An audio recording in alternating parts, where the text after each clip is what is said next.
Sierra de Historias, con Alberto Garín.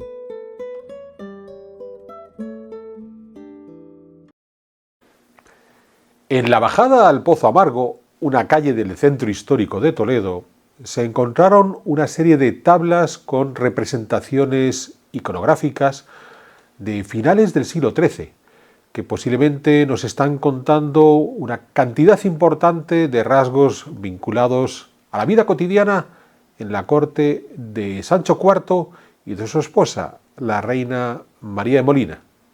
Es más, es posible que en una de esas tablas incluso aparezca retratada la reina, con lo que sería la primera imagen que conservamos, bien es cierto que muy idealizada, de esta singular monarca de la Edad Media española.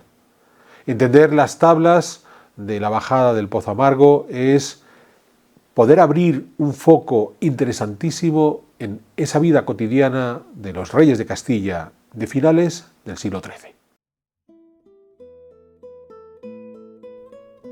En 2018, durante el proceso de rehabilitación de un edificio en la bajada del Pozo Amargo de Toledo, se encontró un conjunto de 35 tablas policromadas con escenas figurativas de finales del siglo XIII.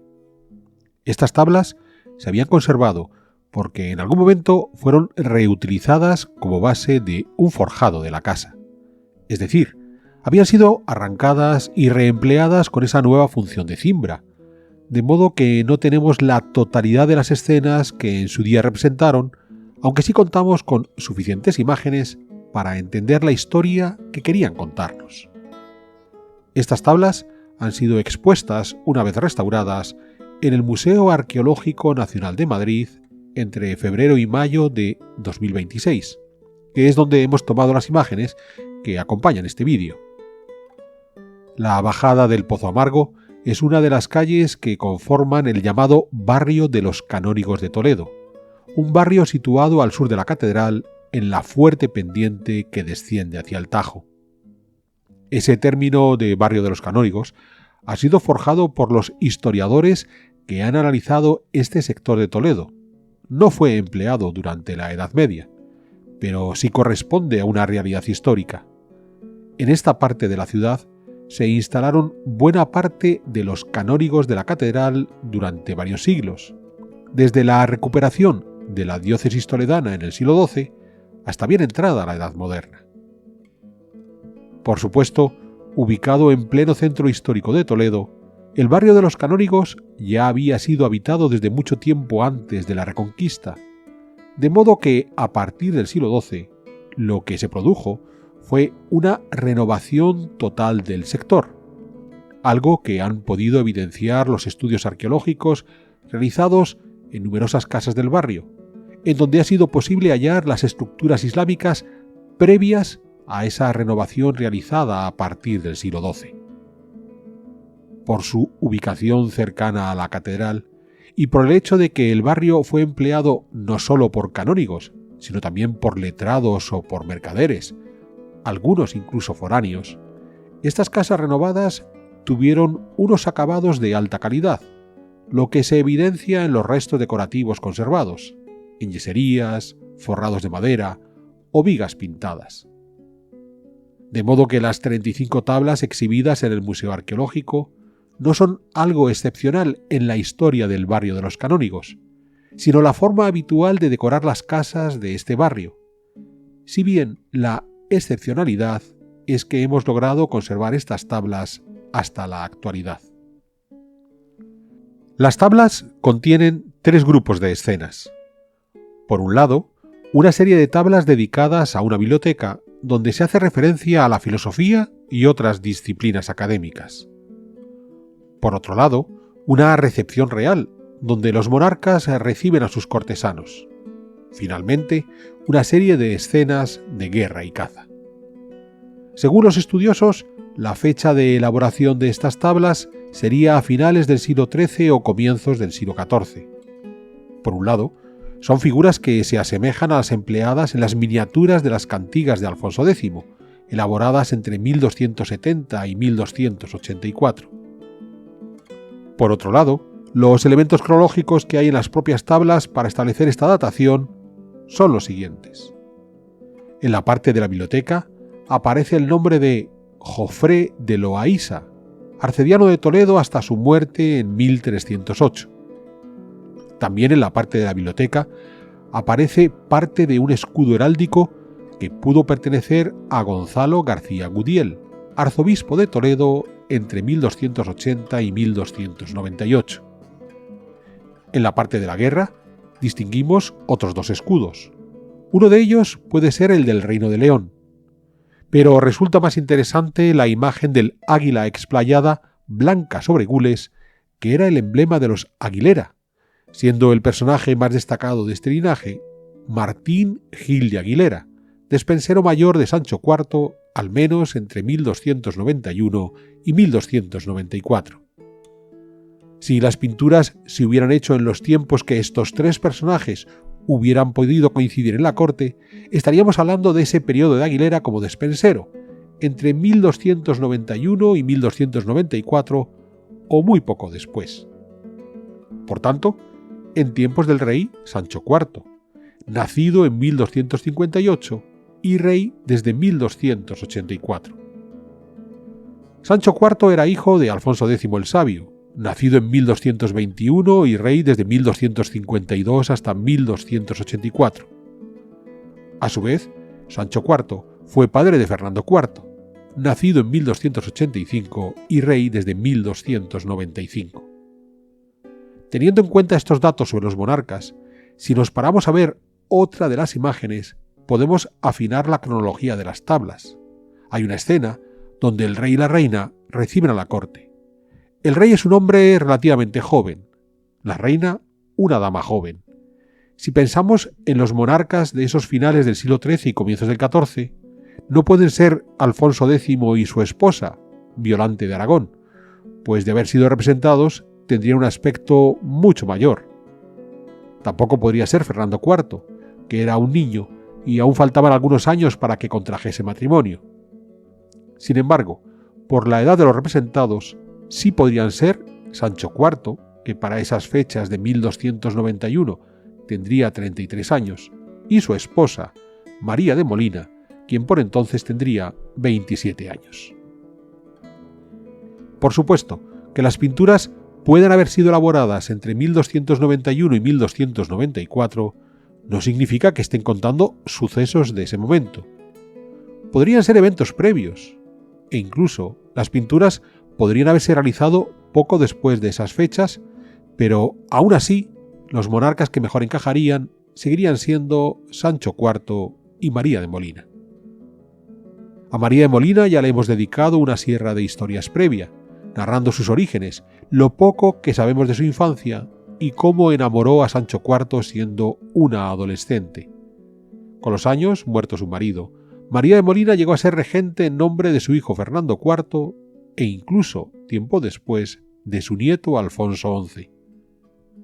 Lo curioso es que pese a haber sido un personaje realmente destacado en la historia de la Corona de Castilla, no se ha conservado ninguna imagen suya hecha en vida, por lo que esta que tenemos en las tablas de Toledo sería el primer retrato conocido de María de Molina, más allá de toda la idealización que el artista haya podido poner. Por tanto, estamos ante un conjunto de pinturas que nos hablan de la corte y la vida cortesana en esos finales del siglo XIII, en los tiempos de Sancho IV y María de Molina, narrándonos una serie de hechos que transcurrieron durante el reinado de estos monarcas. Vamos a tratar de ver hasta qué punto esas pinturas nos cuentan esa vida cortesana y esos hechos históricos. La primera idea importante a retener es que esas tablas formaban parte de la decoración de la casa de un ilustre de la ciudad de Toledo en esos finales del siglo XIII. Ya hemos indicado antes que la casa se encontraba en el barrio de los Canónigos, donde residieron unos cuantos notables. Uno de ellos podría haber sido el mismo arcediano Jofré de Loaísa, que aparece citado en esas pinturas. Jofré de Loaísa había nacido hacia 1240, quizás en Valencia, dedicándose a la carrera eclesiástica desde muy joven. Hubo de tener una buena formación universitaria que le permitió, además de ser nombrado abad de Santander en 1272, ingresar en la corte de Alfonso X en 1276 para quien llevó una intensa labor diplomática en Inglaterra antes de regresar a Castilla en 1279 para ejercer, Jofré de Loaysa, de notario real y como preceptor del futuro Sancho IV. Llevamos varios años produciendo nuestros programas de divulgación de historia e historia del arte a través de Sierra de Historias. Y lo hemos conseguido gracias al apoyo de todos ustedes que con regularidad se han convertido en espectadores de nuestros vídeos. Nos gustaría poder seguir haciéndolo y para ello hoy me atrevo a pedirles su apoyo. Les voy a pedir que se suscriban a nuestro canal aquellos que aún no lo han hecho, para así estar al corriente de las nuevas producciones que vamos incorporando a este canal. Y además invitándoles a aquellos que nos puedan echar una mano económicamente a hacerse miembros de Sierra de Historias, porque esa es la mejor forma de garantizar que podemos seguir adelante con nuestro trabajo, en donde nuestro empeño por lograr una divulgación histórica en la que el arte sea fundamental es la clave. Sé que muchos de ustedes aprecian este trabajo y sé que van a poder hacer ese esfuerzo, de modo que permitan agradecérselo por adelantado y ahora sigamos disfrutando de nuestras Sierra de Historias. En 1280 fue nombrado arcediano de la Catedral de Toledo a solicitud del arzobispo toledano, si bien hubo de pleitear por el puesto con otro candidato nombrado por el Papa, un pleito que debió concluir hacia 1292, siendo ratificado Jofré de Loaysa en su puesto. Como arcediano, Jofré de Loaysa colaboró con el nuevo arzobispo, Gonzalo García Gudiel, en la reforma de la diócesis, una reforma que incluyó desde el mantenimiento de la liturgia hispana, la mal llamada liturgia mozárabe, tan propia de Toledo, hasta la reducción del número de sacerdotes por cada parroquia, la redistribución de los beneficios diocesanos o la defensa de la jurisdicción eclesiástica. Mientras llevaba a cabo estas labores administrativas, no abandonó su tarea como escritor, pues Loaysa fue el autor de La Crónica de los Reyes de Castilla de 1248 a 1305, unos trabajos, el de arcediano y el de escritor, que le pudo empujar a reunir una buena biblioteca. No estamos seguros de que las tablas de Toledo se encontrasen en la casa de Jofré de Loaysa, pero es indudable que el dueño de la casa, si no era Loaysa, debió ser alguien con un perfil muy semejante. Junto al hecho de estar en la casa de un ilustre toledano, la segunda idea a retener es la decoración en sí. Frente a una visión tergiversada de la Edad Media como un periodo oscuro y falto de ornato, hemos de imaginar cómo podía ser la sala en la que se encontraran estas pinturas. Las paredes completamente recubiertas de imágenes que narraban una serie de eventos políticos destacados, que no religiosos, y todo ello con colores muy vivos. Esa profusión de iconografía y color nos puede recordar a las que encontramos en villas del Renacimiento o palacios barrocos. Por supuesto, con dimensiones y temáticas distintas, pero la misma sensación del espacio doméstico como un escenario para presentar de forma muy viva esos hechos históricos. Queremos insistir en la idea del color. Estamos viendo cómo en estas tablas hay una paleta amplia de colores, incluso con ciertas gradaciones en los tonos. No bastaba con buscar cierto realismo en esos tonos. Se quería conseguir una representación verdaderamente expresiva. En ese sentido, y esta es la tercera idea a retener, es cierto que el figurativismo aún era un tanto encorsetado. No hay grandes perspectivas y los volúmenes se consiguen en esencia mediante la superposición de planos. Los rostros responden a soluciones muy esquemáticas, propias de dibujos de tebeo. Pero eso no quita que el artista ha buscado personalizar sus figuras. Si observamos, por ejemplo, el cortejo de las damas, tenemos narices respingonas y narices chatas, cejas pobladas y cejas muy finas, ojos más redondos y ojos más rasgados. Es decir, dentro de la idealización de unas figuras no muy naturalistas, los representados tienen personalidad y es muy probable que en su momento fuera posible identificar a la mayor parte de los dibujados. Es cierto que fue en ese siglo XIII cuando comenzó a recuperarse el naturalismo como manera de representar el cuerpo humano, Pensemos en esculturas como el Adán de Cluny o los púlpitos de Pisa. Pero esa vuelta al naturalismo ni era lo que la mayor parte del mercado solicitaba, y además, en el caso de la pintura, presentaba la dificultad de la tercera dimensión, algo que no terminaría de resolverse hasta que Brunelleschi, a comienzos del siglo XV, formulase la manera de elaborar una perspectiva cónica. Sin embargo, hemos de insistir en que esa falta de naturalismo no impidió que el artista de las tablas de Toledo dotase de personalidad, de verosimilitud a los personajes y los espacios que pintó, más allá de todo el complemento, posiblemente en los márgenes de las historias, a base de motivos florales y geométricos.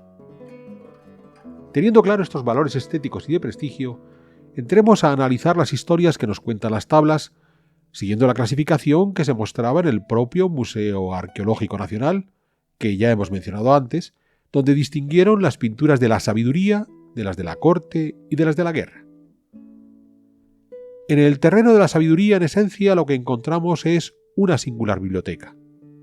Parémonos a pensar en esta idea.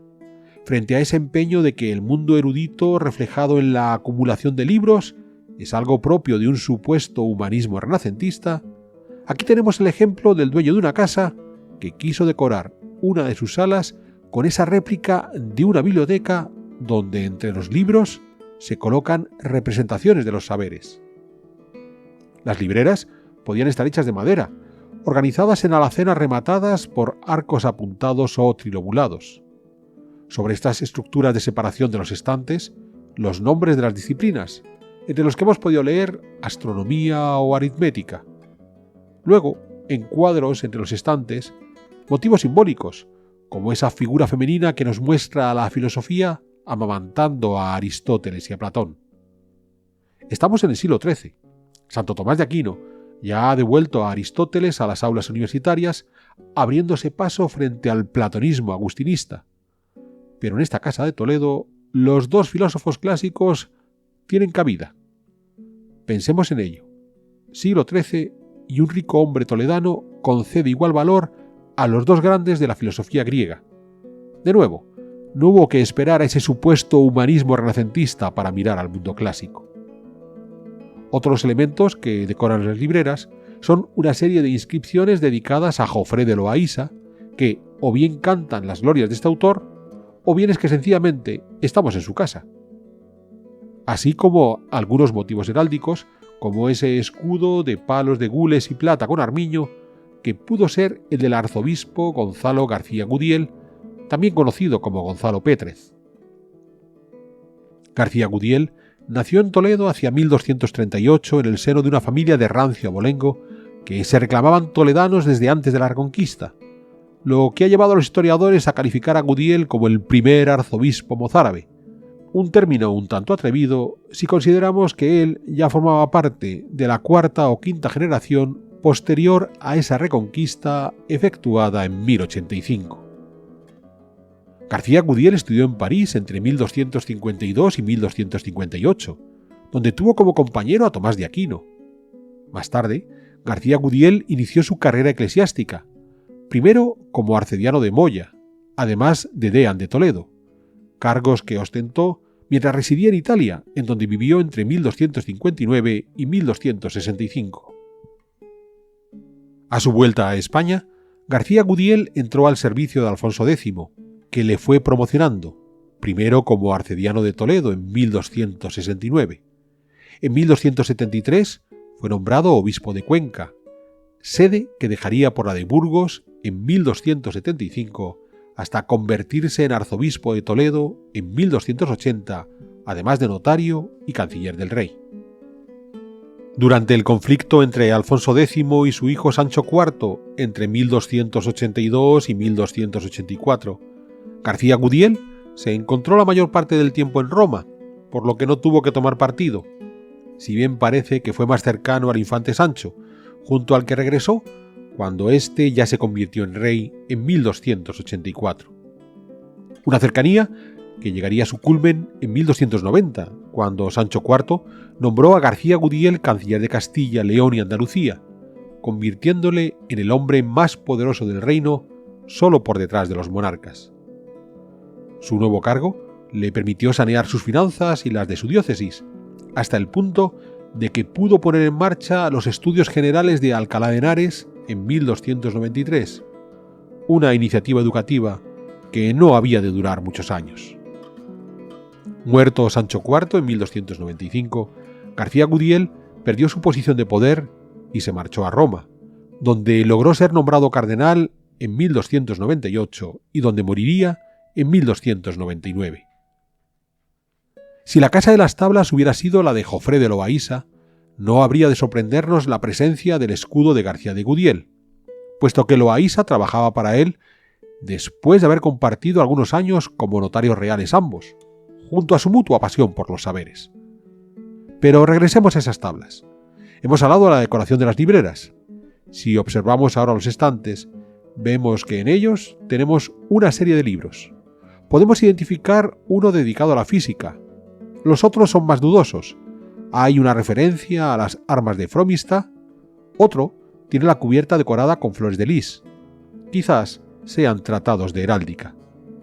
Los libros presentan unas tapas duras, en algunos casos con cierres, y están colocados en vertical, ofreciendo o bien el lomo o bien la cubierta hacia el exterior, como en nuestras libreras contemporáneas, donde se alternan los libros de lomo con otros que exponen sus portadas. Incluso llegamos a ver las manos de un caballero que sostienen un libro abierto con las páginas en blanco, quizás porque va a escribir en ellas.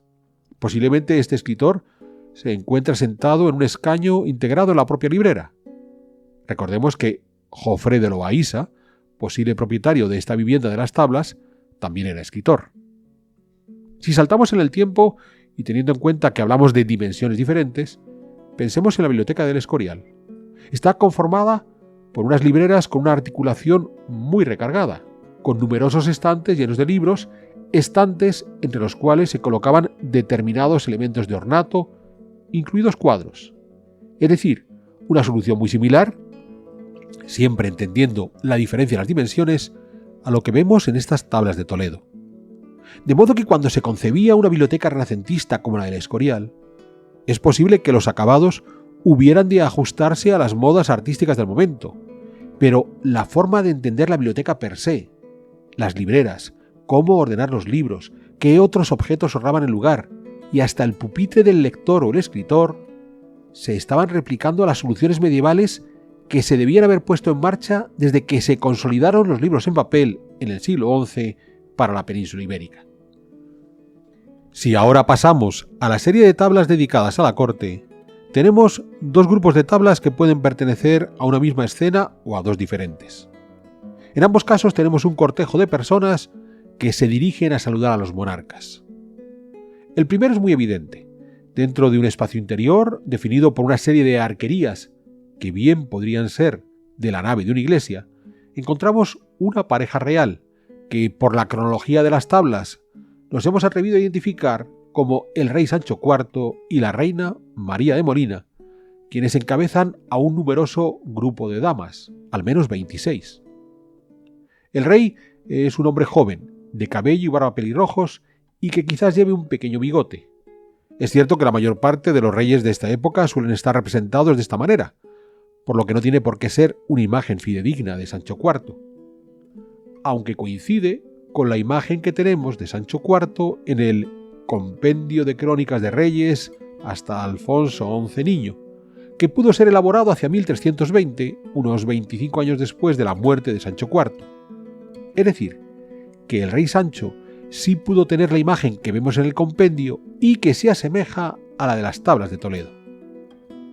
En cuanto a la posible María de Molina, es una muchacha joven, con melena pelirroja y castaña.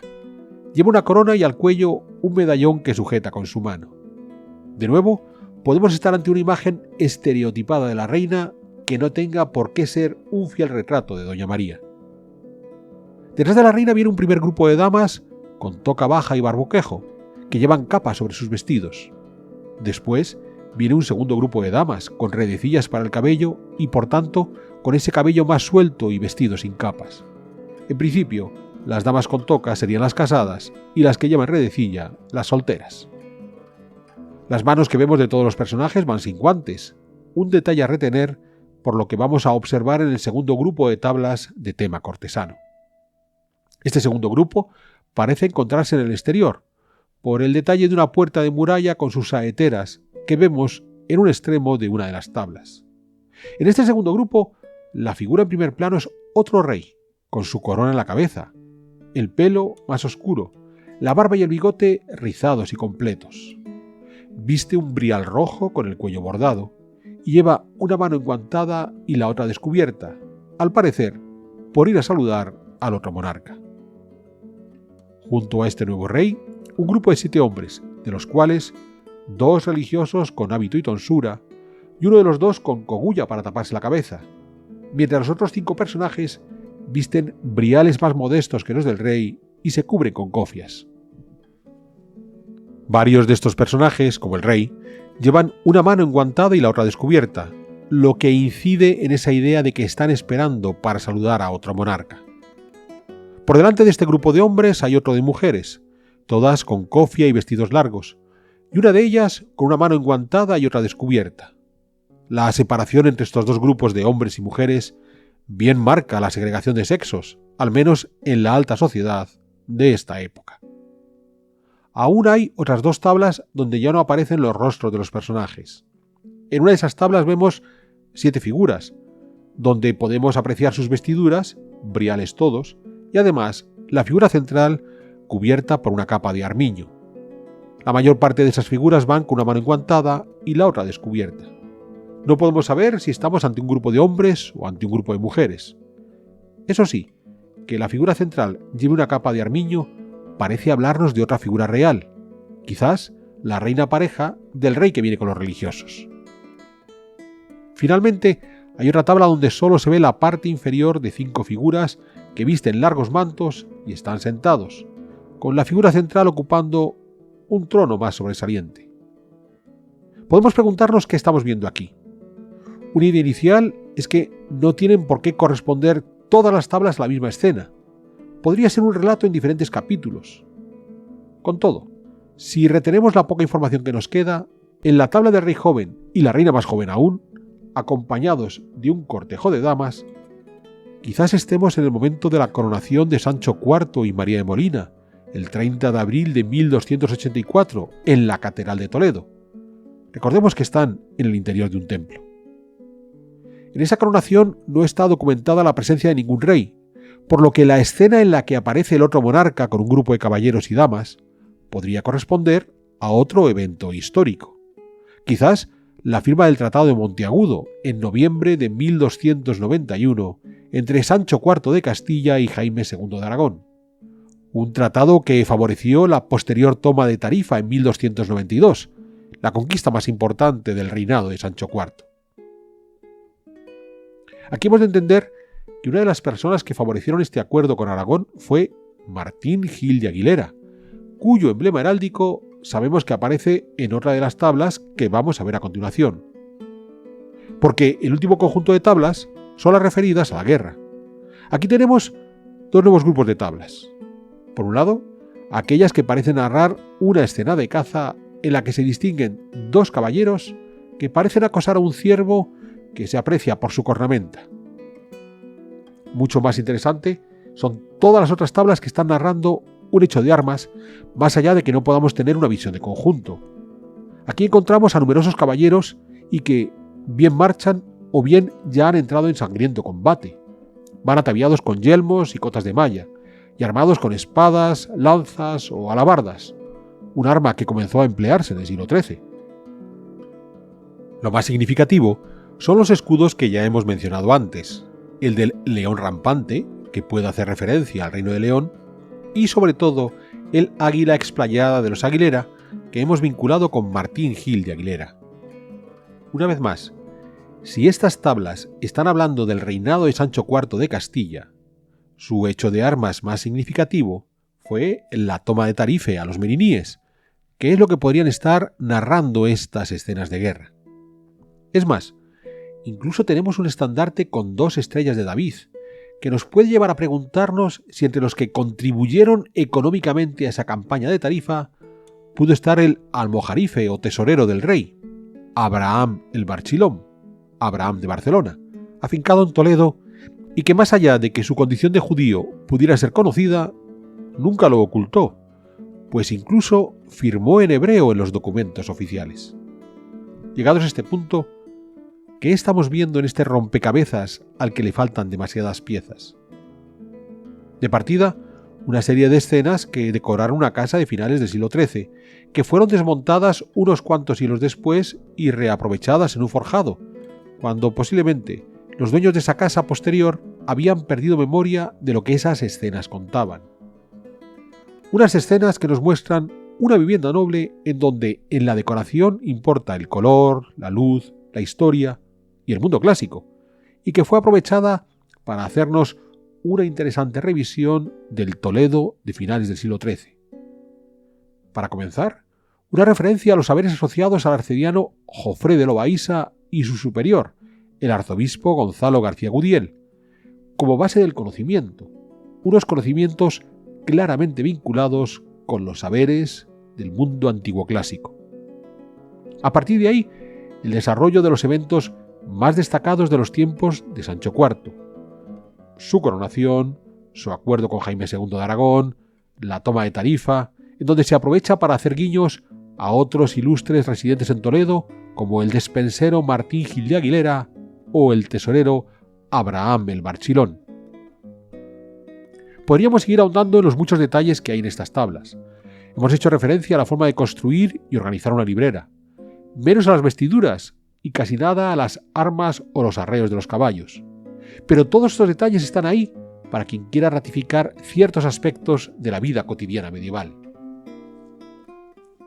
Es cierto que pudiera ser que esta interpretación que estamos dando no sea correcta en cuanto a los eventos que describen, pero sí es interesante entender este gusto de los toledanos de finales del siglo XIII por hablar de los acontecimientos políticos de su tiempo, un tipo de representaciones artísticas al que no estamos acostumbrados, pues la mayor parte del arte conservado del mundo medieval es religioso.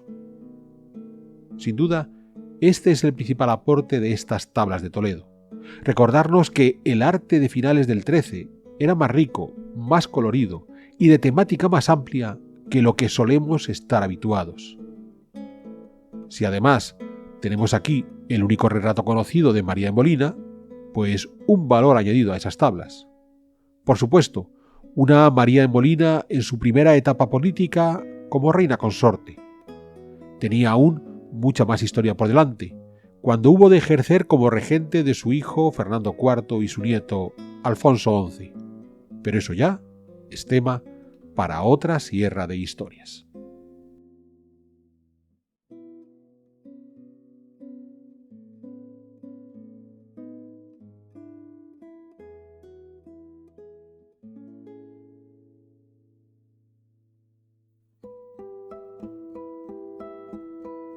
¿Quieres incorporarte a la comunidad de Sierra de Historias? Pulsa el botón Unirme, apóyanos con tu contribución y conviértete en miembro de nuestro canal.